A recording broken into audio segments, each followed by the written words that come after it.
मगी लोकगीत में आप सभी को स्वागत है। आज आप सभी के लिए एक झूमर लेकर आई हूँ। पसंद आए तो सब्सक्राइब जरूर कीजिएगा ताकि हम भी आगे बढ़ सकूँ। जल्दी जल्दी सब्सक्राइब कर दीजिए। धन्यवाद। पीपर के पत्ता उड़ी जाला अंगनमा कैसे बहारूं जी। पीपर के पत्ता उड़ी जाला अंगनमा कैसे बहारूं जी। से हो रे अंगनमा ससुर जी के डेरा। से हो रे अंगनमा ससुर जी के डेरा। पामा परन बिच जाला अंगनमा कैसे बहारूं जी। पामा परन बिच जाला अंगनमा कैसे बहारूं जी।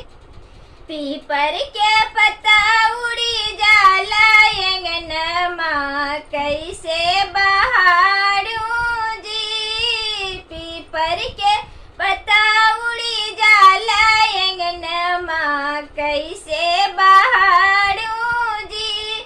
से हो रे अंगनमा भसुर जी के डेरा।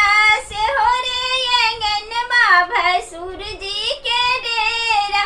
घूंघट टानन बिच जाला अंगनमा कैसे बहारूं जी।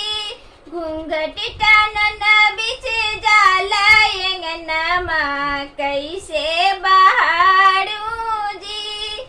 पीपर के पत्ता उड़ी जाला अंगनमा कैसे बहारूं जी। पीपर के पत्ता उड़ी जाला अंगनमा कैसे बहारूं जी। से हो रे अंगनमा सैया जी के डेरा।